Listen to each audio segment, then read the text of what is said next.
Chapter 7. And it came to pass, when the king sat in his house, and the Lord had given him rest round about from all his enemies, that the king said unto Nathan the prophet, See now, I dwell in a house of cedar, but the ark of God dwelleth within curtains. And Nathan said to the king, Go, do all that is in thine heart, for the Lord is with thee. And it came to pass that night, that the word of the Lord came unto Nathan, saying, Go and tell my servant David, Thus saith the Lord, Shalt thou build me a house for me to dwell in? Whereas I have not dwelt in any house since the time that I brought up the children of Israel out of Egypt, even to this day, but have walked in a tent and in a tabernacle. In all the places wherein I have walked with all the children of Israel, spake I a word with any of the tribes of Israel, whom I commanded to feed my people Israel, saying, Why build ye not me a house of cedar? Now therefore so shalt thou say unto my servant David, Thus saith the Lord of hosts, I took thee from the sheepcote, from following the sheep, to be ruler over my people, over Israel. And I was with thee whithersoever thou wentest, and have cut off all thine enemies out of thy sight, and have made thee a great name, like unto the name of the great men that are in the earth. Moreover, I will appoint a place for my people Israel, and will plant them that they may dwell in a place of their own, and move no more. Neither shall the children of wickedness afflict them any more as before time. And as since the time that I commanded judges to be over my people Israel, and have caused thee to rest from all thine enemies, also the Lord telleth thee that he will make thee a house. And when thy days be fulfilled, and thou shalt sleep with thy fathers, I will set up thy seed after thee, which shall proceed out of thy bowels, and I will establish his kingdom.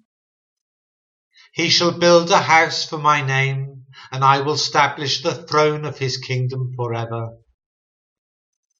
I will be his father, and he shall be my son.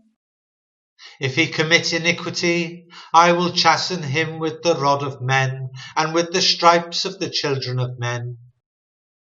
But my mercy shall not depart away from him, as I took it from Saul, whom I put away before thee.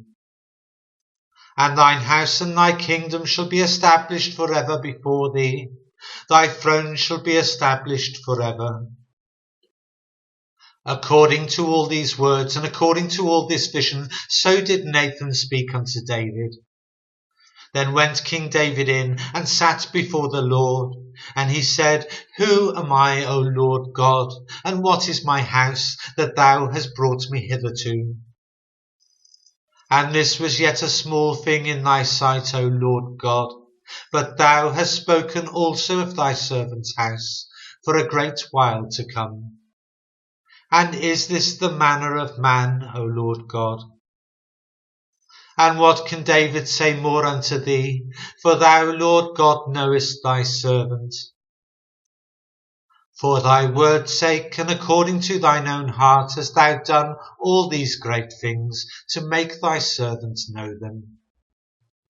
Wherefore thou art great, O Lord God, for there is none like thee, neither is there any God beside thee, according to all that we have heard with our ears.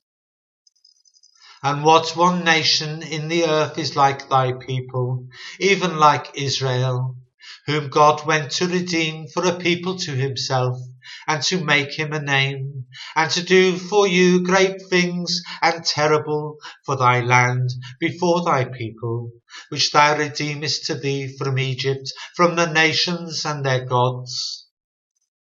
For thou hast confirmed to thyself thy people Israel to be a people unto thee forever, and thou, Lord, art become their God. And now, O Lord God, The word that thou hast spoken concerning thy servant and concerning his house, establish it forever, and do as thou hast said. And let thy name be magnified forever, saying, The Lord of hosts is the God over Israel. And let the house of thy servant David be established before thee. For thou, O Lord of hosts, God of Israel, hast revealed to thy servant, saying, I will build thee a house.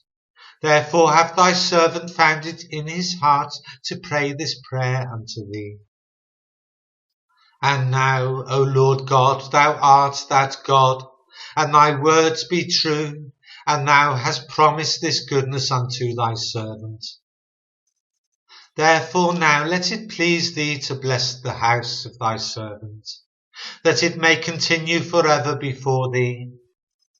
For thou, O Lord God, hast spoken it, and with thy blessing let the house of thy servant be blessed forever.